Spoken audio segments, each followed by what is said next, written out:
residents tsa mo ke batho ba leng old age or the POP so if you lore then DA na botse yona seng ka bobono ya ka nna takalane since ke nna ka mo Pitori ba DA ba re DA ra selise mara tse botse ka bobona azang ka di bona azanga wa bona selo se good coming out of DA. Never. The poverty, they've reversed dilo tsa tshwana kana le bo indigent policy. Batho ba bo rona ba tlhopeha. The programs at the African National Congress in the Democratic Alliance together with their strategic partners, they've reversed those gains.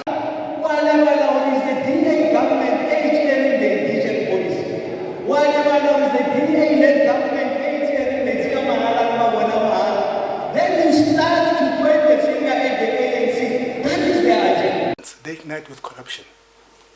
But 10 billion are gone. Recently, we woke up to a news that MMC of Finance is resigned. That is a lie. They've pushed him because they don't want to lose anything. That man knows the truth, knows that there is a report contained on the minutes that we saw on the 1st of August 2023, where there's a report to write off estimated bills. Then what they did said, no, MMC Satan is resigned. It was the mayor who pronounced that. And within 48 hours, he appointed the DA person again to continue with the dirty job. So from where I'm sitting, I'm giving this background because I'm avoiding you from watching many videos just to get perspective. So allow me to give you a bit of background. So finally, we did arrive at a point where we are then putting questions to a DA representative in government, and in this instance is Ms. Jacqui Uys. So all these questions that I've always been getting, allegations I've been getting from the African National Congress about what the DA is doing wrong, I've managed to put a few to her, and she answered. So she doesn't believe she doesn't believe the case that was opened by Maeba is winnable. In fact, it's laughable according to her, and you will see how she even laughs about it. So here's the thing: POPs is the biggest contention now, and it has been the biggest accusation. And this, you would understand why it's strictly ANC, not any other parties, because it's the ANC who has consistently, to me, alleged the DA. And I want to state it that I want to give ANC a right of reply, and I hope they come and reply, because if it doesn't, it means they've been lying about the DA all along. But anyway, thank you very much. I hope you enjoy, you watch it, give me your critique. Please comment on the line below, Mashiane Politically Incorrect. Tell us what is it that we did wrong or we did right. But I'm glad finally we gave DA an opportunity to speak. Thank you. Good afternoon, residents of Tshwane. There's a lot of people that have built up very large accounts with the city of Tshwane over the last couple of years. These accounts have built up to the extreme where the person cannot afford and will never be able to repay the debt on that account. The city has got an affordability committee where you can apply to have some of the debt written off.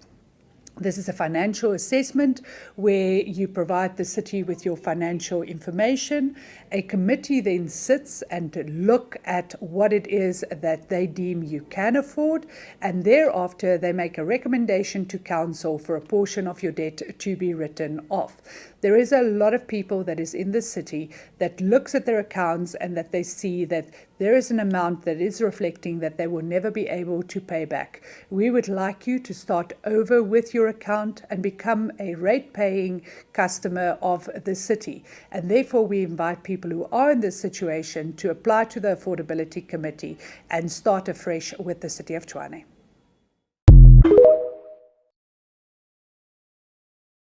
Madam Uys, Jacqui, is it? Yes, it is.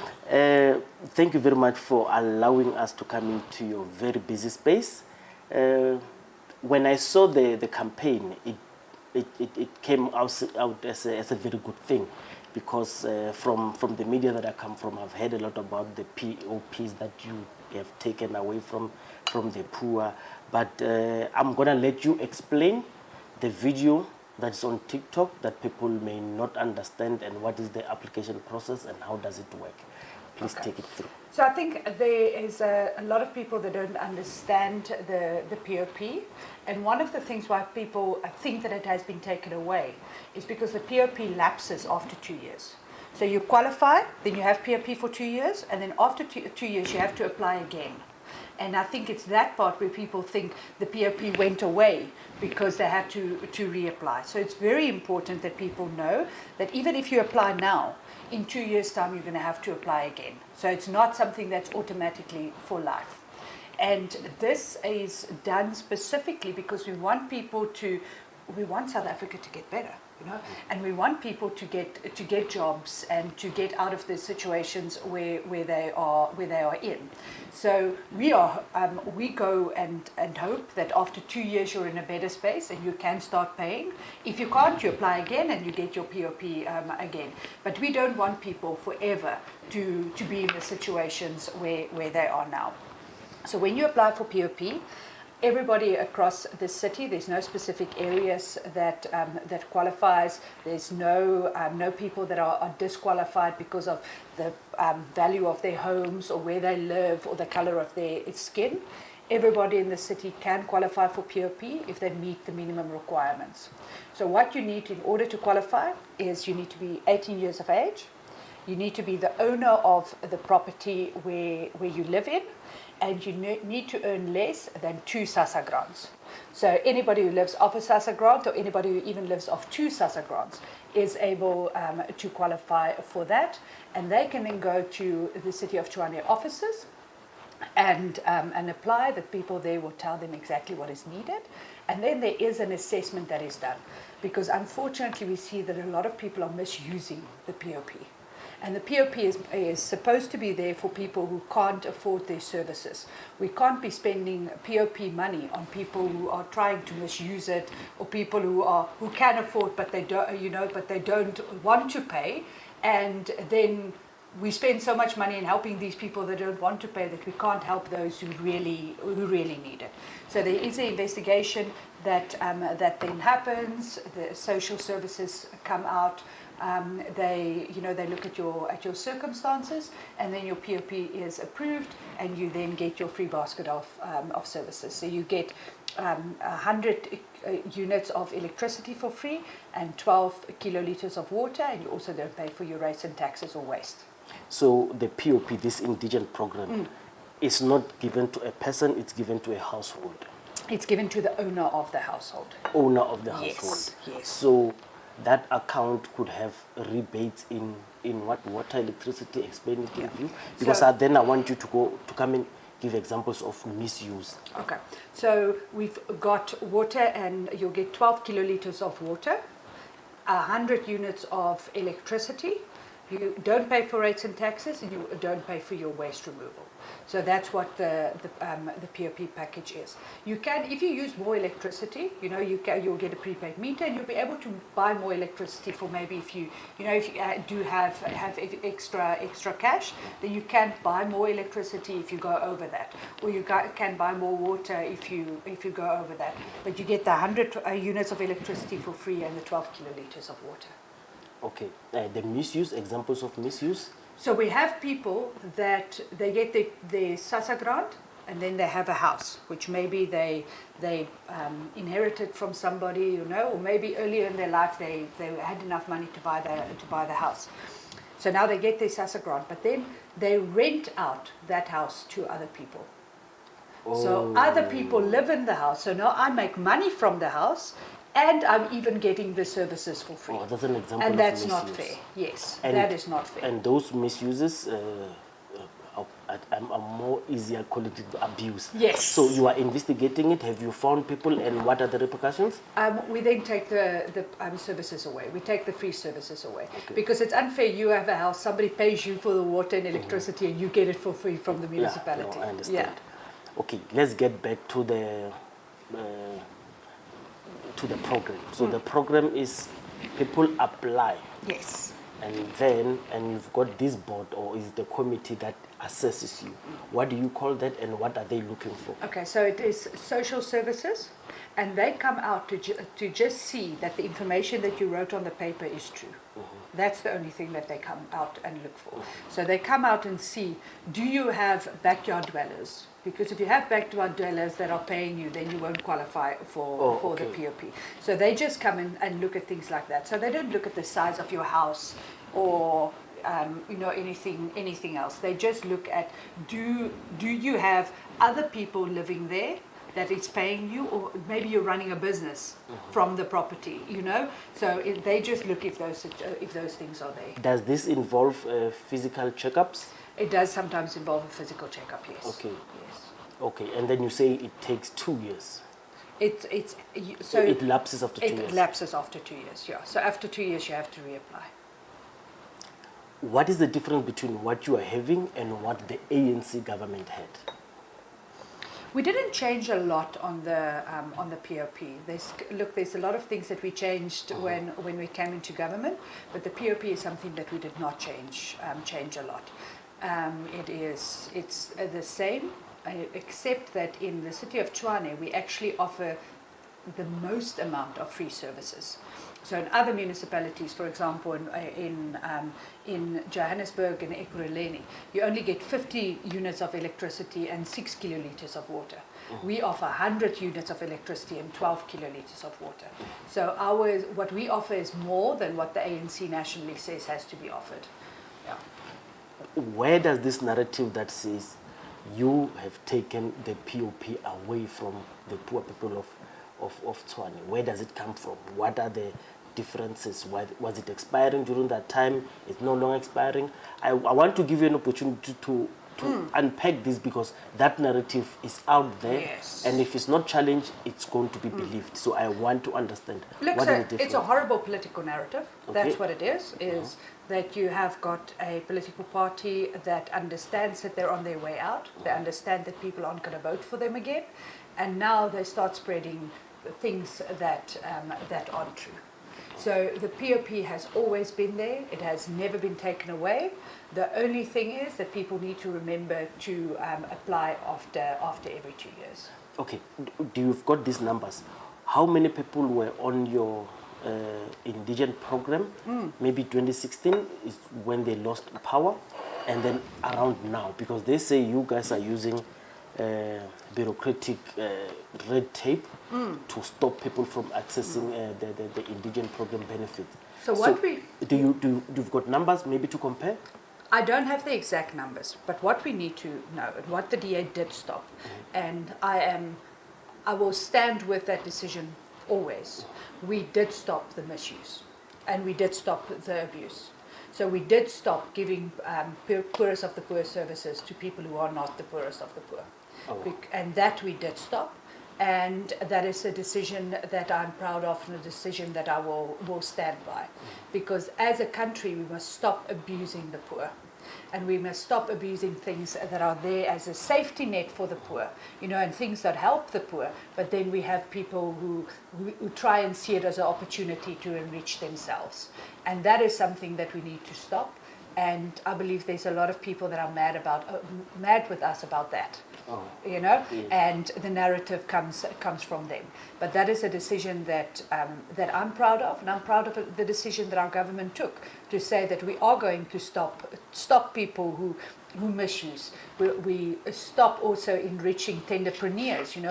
We've made decisions when it comes to tender processes to stop enriching tenderpreneurs and bring things to be real empowerment. So we, as a municipality, we look at saying, number one, when we come to tenders, which is not something that you want to talk about, but in any case, we say that the most important is, can you deliver the services? Because if you can deliver the services and you are the best person for the job, then we benefit the people of the city the most. Okay. So is that in a way saying that no BE qualifications are needed, capacity to deliver No, BEE is a law in South Africa, so we do look at BEE, but we also at the same point value the ability to be able to deliver the services. No, I understand. Yes. I thought. No. Okay, so going back to that list, so there's an allegation that by June 2023, you put in 2,500 people who are not qualified. I don't know if you know about this narrative. I got these questions from my audience. 2,500 indigent people on your list, and they do not qualify. And I don't know what. Do you know anything about that? I don't know anything about that. What I do know is that the ANC national government wrote to us. They wrote to, so National Treasury wrote to the City of Tshwane and said to us, we must make our indigent services less. So they want us to make our indigent services less, the national government. We don't understand. And we said to them, no. So that might be what people are talking about, because there was a requirement from National Treasury to say that we must minimize our indigent services. And the government in Tshwane said no. Wait, you are saying the ANC national government uses their powers with institutions to dictate to you that what you are giving to the poor is too much, reduce it? Yes, that's exactly what they did. Oh, okay. And we then said no. And you said no? Yes.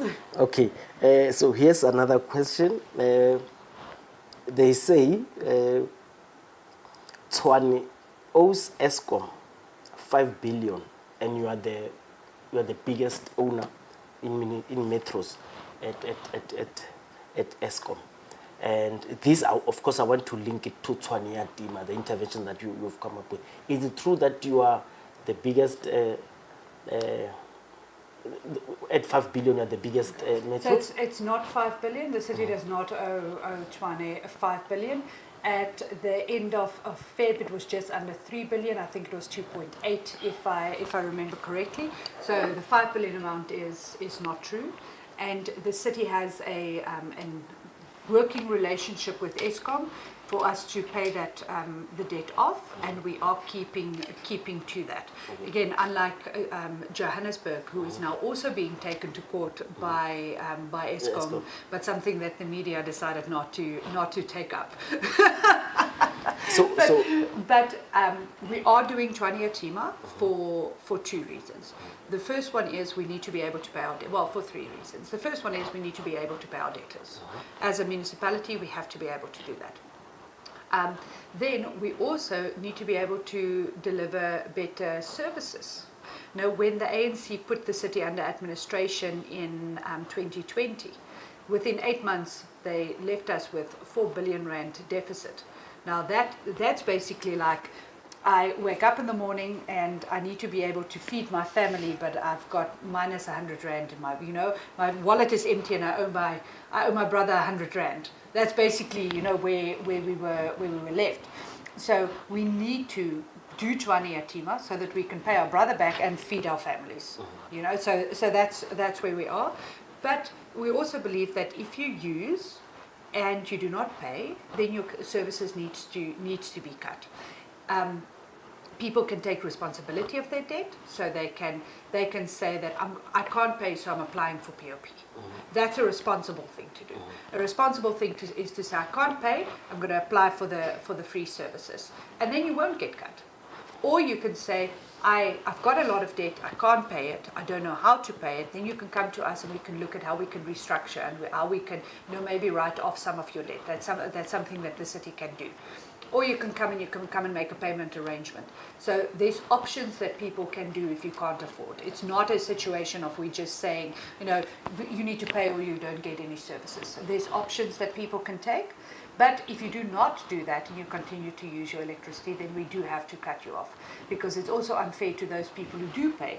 If you just use and you don't pay. So, what is the difference between Tshwane Tima on those who owe and Tshwane Tima to those who have illegally made connections? Is it the same thing, parallel thing? Because at the end, I want to check the numbers. How well do you know that it's working, and how much have you collected, and who are the culprits?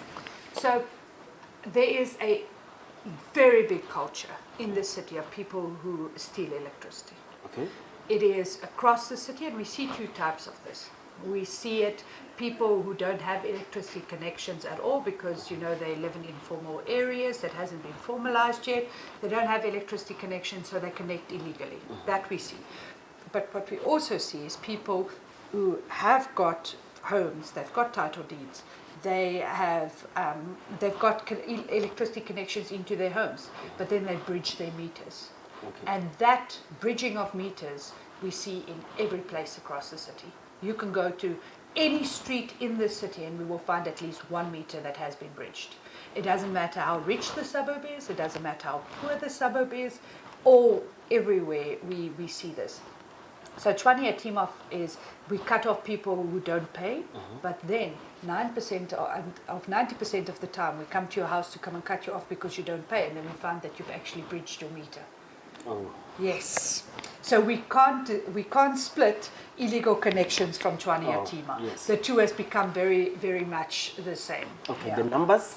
So our collections, because when we get there, we see, you know, that there's illegal connections. The collections has not become more in the way that we wanted it to become. But what we are doing now is, because all of those people who have been stealing electricity, and we are saying, we remove that and we start billing you. We have in March overbilled our electricity by 500 million. So we billed electricity more, 500 million rand more in 1 month than what we knew we had. And that's what we knew we can bill. And that we're starting to get in now from April and May. So we didn't realize when we started Tshwane Yatima the amount of illegal connections that there is. Okay. Yeah, so that's where our big focus is now. And they're talking about avenues that you guys have to generate to make the city well. What other things, maybe similar to Tshwane Yatima, have you seen improvement in raising the budget? Okay, so we are, we also, on the one hand, we're looking at getting more money into the city, you know, by Tshwane Yatima. On the other hand, what we also need to do is we need to be more responsible when we spend our money. You know, we need to make better decisions when we spend our money, and that's why we are using less contractors and more of our internal people, so that we don't pay as much out. So it's a balance. It's not only getting more in, but it's also spending less that we're doing. Yeah. Okay. Anything that you think you wanted to say in this interview you could not get a chance? No, not really. I think we've covered most of it. I just want to put a call out to people to say that the city is open. We are inviting. We've actually had a lot of billing days where we even go out into communities, you know, and we've got our people sitting in communities to say, come to us, come and talk with us, let's fix your account queries, let's help you apply for POP. So we're asking people to also look out for those, because we understand sometimes it's far to get to a City of Tshwane call center. So we're coming into the communities as well to be closer, because we want to have a city where it's open to people, you know, and where we can have good relationships with people. So that when we have to then come down with the strong arm of the law coming to remove your illegal connection or, you know, cut off your electricity, we know that to those who are responsible people in the... That in 2015, pay was cancelled. Now, why in 2024 they're only paying now? And why is SARS only coming to them now? In 2021, SARS gave them the bill. Why did they not talk about it till 2024? Because they say in their own report, if you look at this report, in June 2021 already they were given this bill. So where was this report for all the last 2 years? It's because the DA had hidden it. Now because SARS was about to take money of the city, they came out with the report to act as a defense. To act as if this thing happened in 2013, why are they solving it in 2024? If the contract was cancelled in 2015, why do they blame a 2015 contract in 2024, 9 years later? So something is fishy, and therefore I am calling for, so you can have the pictures of the report openly. So just as the last part. Relationships with them. One last question. Last week, Kgosi Mahepa was opening a case. He has lots of documents. He said the mayor, the executive mayor, he said a lot of complicated things. Did you understand what he was talking about? Yeah, and was the case so ever opened? I think Kgosi opened the case, but Kgosi was so dear mekaar himself. So what he opened the case for is he said that there was a VAT fraud with SARS. Okay, what does that mean? So he says that we owe SARS money and we try to hide it from SARS. What Kgosi did not say is it was the ANC government pre-2016 that was hiding from SARS that they owe money. Okay. And that we uncovered it and then started paying SARS. So we welcome the investigation because it's just going to prove that it was, you know, when he was still in Tshwane, it was the ANC that was hiding this SARS money and the DA actually started paying it back. So the case is open? The case is against open. the mayor in his personal capacity or the city? Against the mayor in his personal capacity and the city manager, but we're very confident that the real culprits will be found, which is not the mayor or the city manager. Thank you very much, Ms. Ace. Thank you.